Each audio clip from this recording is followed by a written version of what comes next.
White people did not exist before 1681.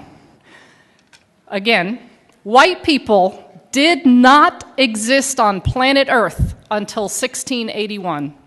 Number two, any claim that this group called white people, any claim that that group is rooted in biology or derived from genes or biology or is innate or is from nature is a lie.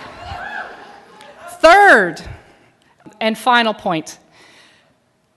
As a matter of foundational law, actually let me say it this way, white supremacy has been embedded in the United States of America from its founding as a matter of law. Now, I don't expect you to buy all that, to get all that, to believe all that, at least not now. But my job is to share with you the legal history that proves each of those three claims that I begin with. So let's go. Let's get started. We have to begin this conversation in colonial North America, specifically in the colonies, the British colonies of Maryland and Virginia. Both were British colonies, and both shared a number of particular characteristics. First, their economies were rooted in tobacco farming. If you know much about tobacco farming, it requires tremendous human labor. Lots and lots of workers. So those who owned large plantations, big landholders, constantly needed laborers to do the work to grow the tobacco. In addition to sharing an economic base, both colonies had an incredible gender imbalance, roughly 10 men for every woman. Now, let's understand a little bit about the folks who constitute the people in these two colonies. Oh, and by the way, let me give you a year. We're in the early 1600s, okay? The early part of the 17th century, colonial North America. England had, for some bizarre reason that today demographers cannot explain, there was a population boom in England in the early 17th century. So there were lots and lots of poor British people who were on the public doles, who couldn't find a way to make a living, who couldn't feed themselves. So the king in England was quite happy to have them sign a contract of indenture to then go work in the British colonies. And that is what happened. Both indentured and enslaved persons, according to historian Edmund Morgan, were sold and traded like cattle.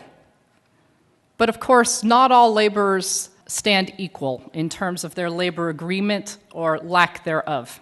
Those who came under a term of indenture worked for a term of years, and presumably this indenture was an agreement that they chose to enter into. The terms of indenture were largely protected by British law, although the terms that took form in colonial North America were quite different than those that existed in England. For example, in England, indentured servants could marry because that was viewed as the way to produce the next group of workers.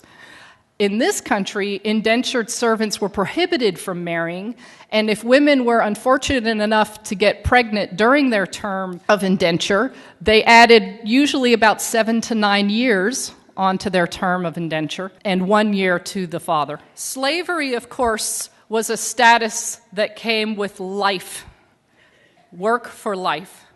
There was neither British law nor international law to prohibit or restrict slavery. What we do know is that at this time period in colonial North America, there were free persons of African descent. We know that landholders freed slaves. They did so in wills. They did so by allowing them to purchase their own freedom or the freedom of a family member. The vast majority of workers, laborers, in colonial North America at this time were British men, British workers, the vast majority. There were some women, there were some European laborers from Portuguese, Dutch, folks from Ireland and from Scotland are also revealed in the records, but the vast majority were British men. There were small numbers of persons of African descent, and there were even smaller numbers of members of native tribes. But in this slide, I'm trying to capture the socioeconomic ladder, and really that ladder should be about as long as this room. The landholding elite are, in today's parlance, that's the 1%. And the vast majority of folks who were in the colonies were laborers. Again, they were British, other Europeans, Africans, and members of native tribes. Here's what I find folks have the most difficult time with. We tend to really struggle with getting a good picture of social life, the social context at this juncture. We're very good at understanding the social relations that exist later, and we'll talk about those in a moment. But pre-Bacon's Rebellion society is something that we generally in this country struggle to grasp. So I'm going to do my best to paint a broad stroke picture of this time period.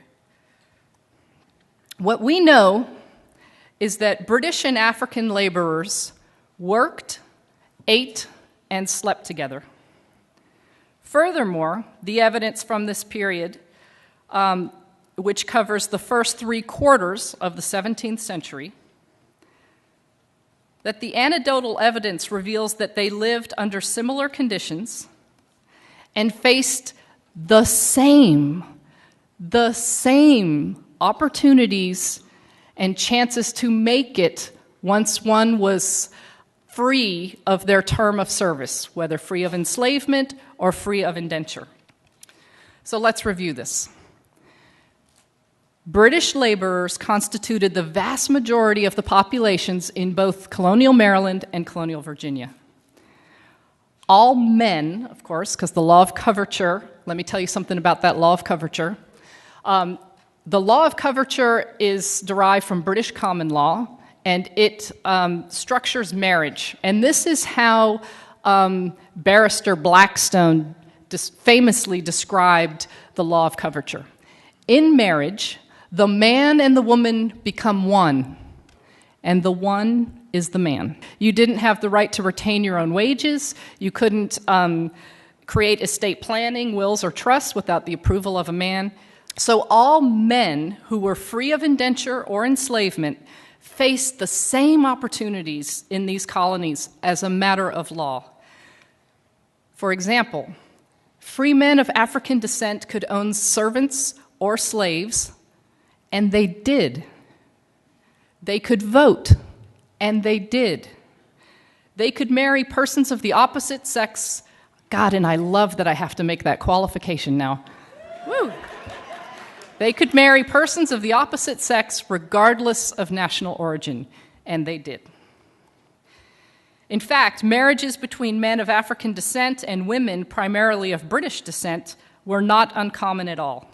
In one county, 1/2 of the free men of African descent were married to a European woman. There was a challenge to these marriages, but it did not come from the masses.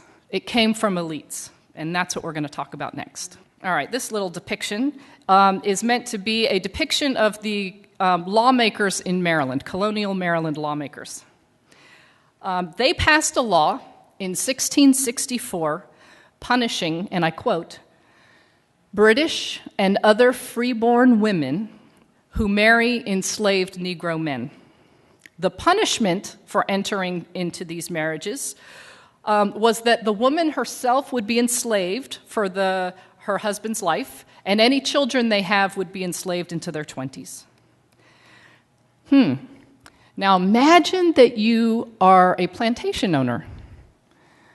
That's not a bad deal. I get more property. I like that.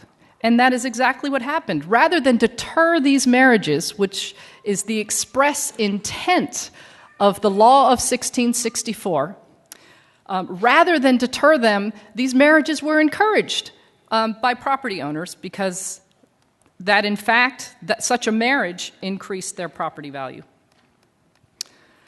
This law of 1664, represents, if not the first, certainly the precursor to anti-miscegenation law. These are laws that punished or prohibited marriage between, notice that white people didn't exist yet in 1664, at least as referenced in that law. But most generally speaking, anti-miscegenation law prohibited and punished marriages between a white person and a specific non-white person or persons. Let me be really clear. I read all the time in history books, in academic texts, and I read anti-miscegenation law described as prohibiting interracial marriage. That's not correct. For example, a member of a native tribe could marry a person of Chinese descent. Both were understood as racially distinct, but never did anti-miscegenation law prohibit such kinds of marriages. The only marriages that anti-miscegenation law prohibited were those between a white person and always a person of African descent, and sometimes various other groups. Okay, so just so we're really clear about anti-miscegenation law and its link to whiteness. A couple other things to note about anti-miscegenation law. It's not derived from British law. Anytime we look at law and study history and you see a break from British common law, you always want to pay attention, because it tells us something about the needs and desires of those who wielded power in the colonial context. So anti-miscegenation law was one of these laws. They were passed colony by colony and then state by state.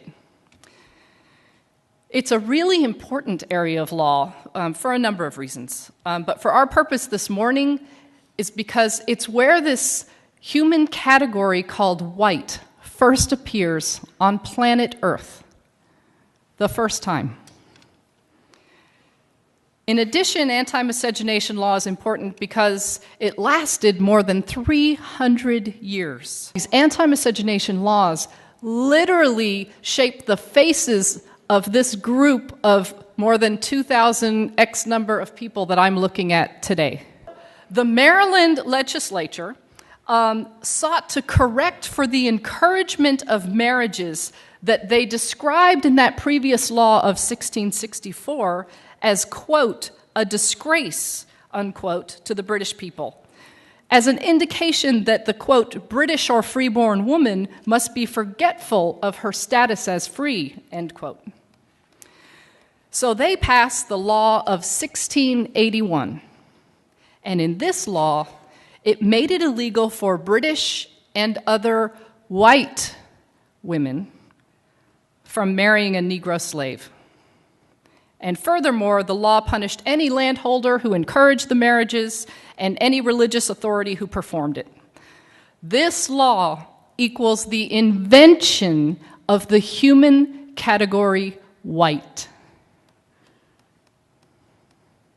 Did these group of laborers, some of whom were from Portugal, some from Holland, some from Ireland, Scotland, did they have a little genetic transformation that occurred right after the General Assembly in Maryland met, creating a genetic sludge that we can now call white? Virginia passed its first anti-miscegenation law in 1691. In Virginia, the law prohibited both white men and white women from marrying a person of African descent or a member of a native tribe. But lest I leave you thinking that gender equality was being created in this law, let me quickly dispel that. Studies of antebellum courts reveal that, in fact, anti-miscegenation law was that, at least in the language of the law, prohibited these marriages for white men and white women. But here's what we know from antebellum court cases. we know that plenty of white men married and or engaged in intimate sexual relations with prohibited women. However, very rarely were they brought to court and punished under the anti-miscegenation law. Very rarely. So here, pay attention to this. This law, in its enforcement, is largely focused on controlling the relationality and the sexuality of white women and non-white men. Furthermore, think about the enforcement practices that come out of this particular law. What's the result? Who becomes more available for who? We see a further step in locating patriarchal power squarely among and within white men. We've talked about the law of 1664 and the amendment to that law in 1681. And we've noted that the key difference between those two is the reference to the group who's of concern. The language has shifted from British and other freeborn to British and other white women in that particular law. So the question becomes, well, what the heck happened between 1664 and 1681? And the answer is Bacon's Rebellion. This was a massive revolt in the colony of Virginia that lasted more than a year. Let me give some background of the seeds of this rebellion, what helped give rise to this violent outburst. Those who were enslaved, I don't think it's hard to imagine, were by definition of their status disgruntled laborers. And remember that pool of readily available workers from England who were poor and happily sent off in the guts of ships? Well, they dried up. That population surge ended, and there was no longer a pool of laborers from Britain available to handle the work on the plantations in the colonies. The result is they began to impose harsher punishments on indentured servants who were already here, so that relatively minor infractions would result in significant extensions to their years of service. Those who completed their term of indenture or who were released from their status as enslaved were frustrated. They were frustrated because the King of England gave almost all of the farmable land to his buddies. And even if they could find land to grow tobacco on, prices dropped and taxes went up. So land and other opportunities became much more limited. So this guy, Nathaniel Bacon, the guy pointing his arm, he didn't have to search very far for disgruntled laborers. Both those who were enslaved or indentured faced worse treatment, and those freed faced less ability to make a future for themselves. Persons of European and African descent fought in the first phase of Bacon's Rebellion against members of native tribes, and then in the second phase of Bacon's Rebellion against the British ruling elite. Nathaniel Bacon ultimately died from wounds that he received in a battle, and England sent troops into the colony, and that eventually quashed the rebellion. But not without having made a significant impression upon those who wielded authority and were threatened by this rebellion. Remember, this rebellion lasted over a year, and records from lawmakers in Virginia to the Legal Oversight Authority in England revealed that over 30% of the population were in support of the rebellion. Here were the lessons from Bacon's Rebellion. A united labor force is a threat to the form of capitalism taking hold within the colonies. Virginia lawmakers wrote letters to the Oversight Authority in London explaining that they intended to pursue a divide and conquer strategy in order to prevent future rebellion. It's only after Bacon's Rebellion that we see the emergence of white people as a group of humanity. Let's think about this for a minute. 1681, some lawmakers invent a new label for a group of people. Imagine, if you will, just for a second, for fun here, that I'm a lawmaker, and I just pass a law claiming that 3/4 of you in this room are crunchies. Okay? So 3/4 of you are crunchies, and the other quarter of you are not. Who gives a damn? Who would care? Some silly lawmaker came up with a label for you. It's really unlikely that it would mean much. But let's say I follow it with this. Those who are crunchies, you can pay no more than $25 a night for that hotel. No more. Those who are crunchies are the first to come into any room at this conference and the first to leave. The first in line at the bathroom, at lunch, at any other line that forms, and the first to get to leave. And that these privileges and advantages that come by virtue of this label that I asserted upon you as a lawmaker continues when you walk out these doors. That it shapes how you are treated and what you get to do for years and years to come. Imagine you're one of the crunchies. Imagine how you might start to feel. Wow, I must be special. Imagine you're not a crunchy. Wow, what's wrong with me? This is not fair. Let's return to the divide and conquer strategy. Laborers, prior and through Bacon's Rebellion, were united. They lived the same darn lives. They faced the same opportunities, rights, and privileges once they were freed from enslavement or free from indenture. That's about to change. A slew of laws were passed in the decades after Bacon's Rebellion and continued to get passed into the first quarter of the next century. The first slew of laws included the prohibition of free blacks from holding public office, the prohibition of blacks and native tribal members from marrying whites, the requirement that whites, upon completion of their terms of service, be paid goods, including guns and gunpowder, a prohibition of free blacks possessing a weapon. We're going to come back to that. The prohibition of blacks testifying against whites. These laws began to give different meaning to these labels that prior to this moment just referenced where your nation of origin was. Not anymore.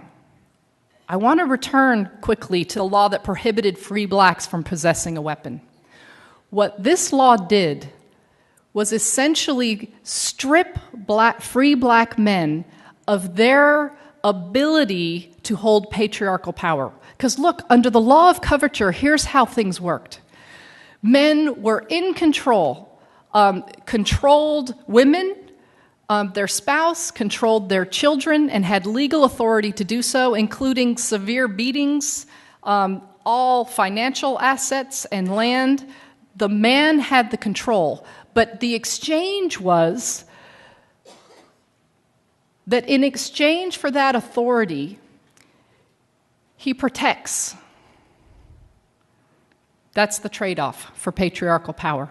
Stripped, made impossible by virtue of this law. And then let's look at this law that prohibited blacks from testifying against whites. We will see that throughout U.S. history. Mexicans prohibited from testifying against whites, Chinese prohibited from testifying against whites, and then it just becomes mongrels, the label, to include persons of Japanese descent and the like. So that's a law that we see throughout U.S. history. When you look at these laws, what's the message to white people? Each one of these laws has a message to this new group of people called white folks, on the one hand, and a message to those who it denies or restricts on the other. Each one of them. This package of laws, first passed after Bacon's Rebellion, did something extraordinary. Let's imagine that that light up there represents the landholding elite, the 1%. And this represents the socioeconomic ladder in the colony, okay? And so this hand over here represents this new group of laborers called white ones. And this hand over here represents laborers of African descent and members of native tribes. Before Bacon's Rebellion and through it, these laborers had the same lives, faced the same opportunities, and that changed. But when you look at these laws that passed that created this change, it divided these, created different meaning for this group versus this group, but it didn't do a whole lot to lift the economic status of white people closer to that of the white elites. Very little movement up. What it did do was it plummeted the bottom, created a new bottom to colonial society, and shoved persons of African descent and members of native tribes there. So let's look at this group of humanity called white people. We learn from this history that white people were built upon the idea that British had of themselves as white, as Christian, as freeborn, as deserving of rights and privileges from which others can be denied. To this day, white people have not been defined as a matter of law to this day. This history teaches us that white is the tool by which laborers were divided. Those who shared the same living conditions, the same opportunities, now experience ourselves as more connected with Paris Hilton than with our African American neighbor, even though our economic status is far more similar to that neighbor than to the lives of the 1%.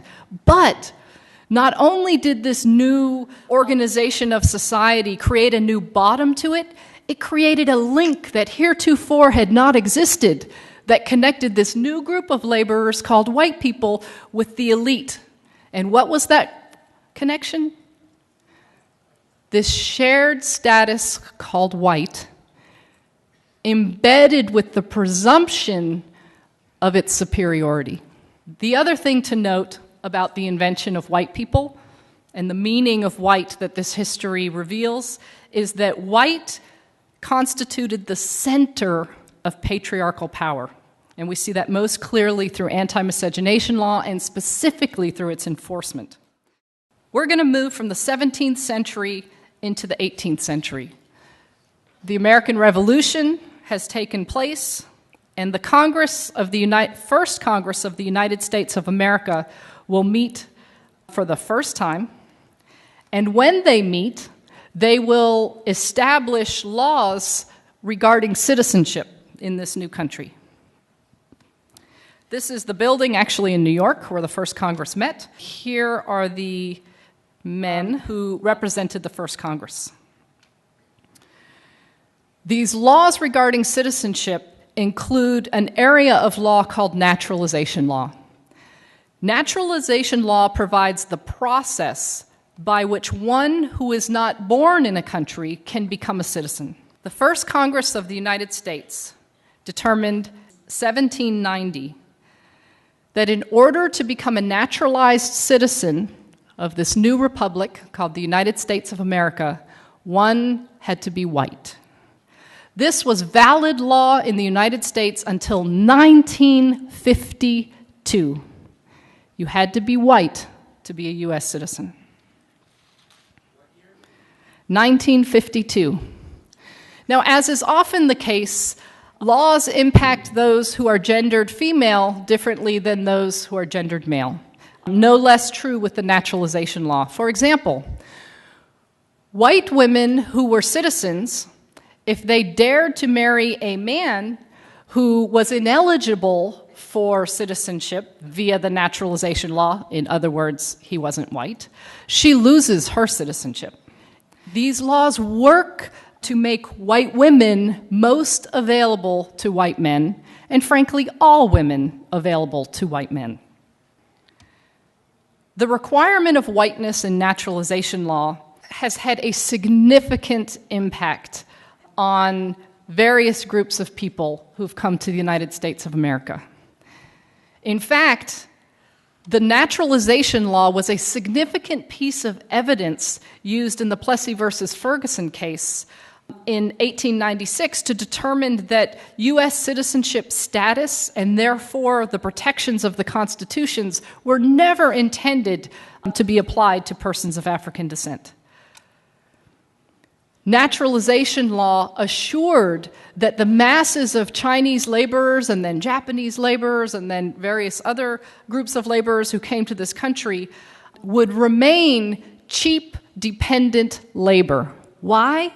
Because even though they were significant in number, especially relative to their employer and landholders and railroad companies, if you're not white, you're not a U.S. citizen. If you're not a U.S. citizen, you don't vote. If you can't vote, you can't voice your political needs and desires, thereby reducing these groups of people to dependent, cheap labor.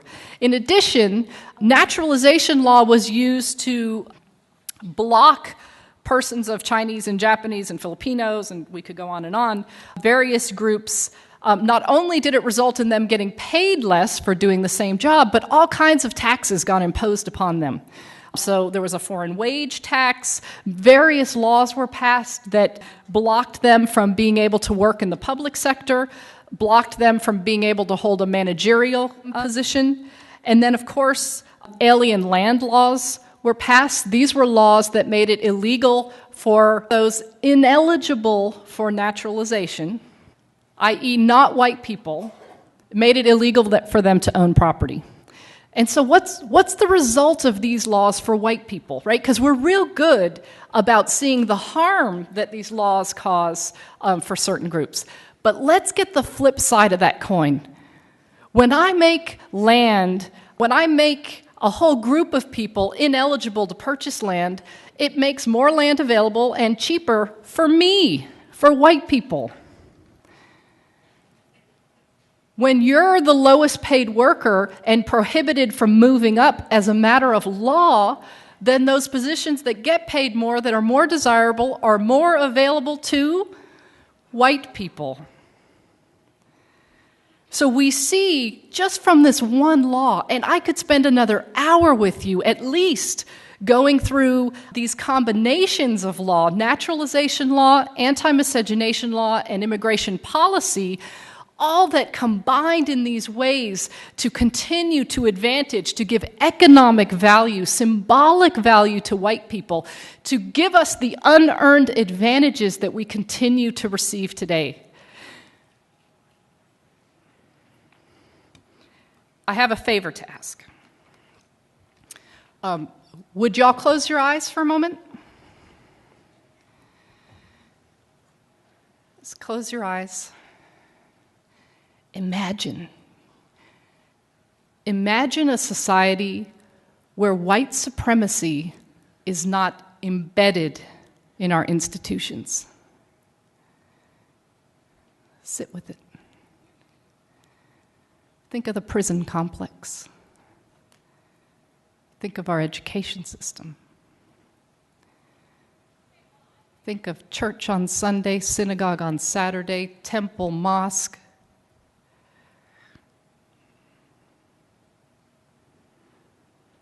Think about the organization of neighborhoods. Think about the government of the United States and how assets and resources would be distributed.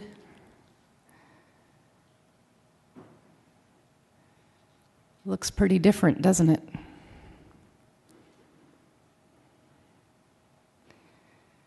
White supremacy, you can open your eyes if you like, is institutionally embedded in the United States of America as a matter of foundational law. So what do? Whatever image you had of an institution, an example, a relationship that was free of institutionalized and personally held onto white supremacy, hold that. Hold on to it. It's a glimpse, it's a tool to tell us where we need to go, where we can go. It offers hope.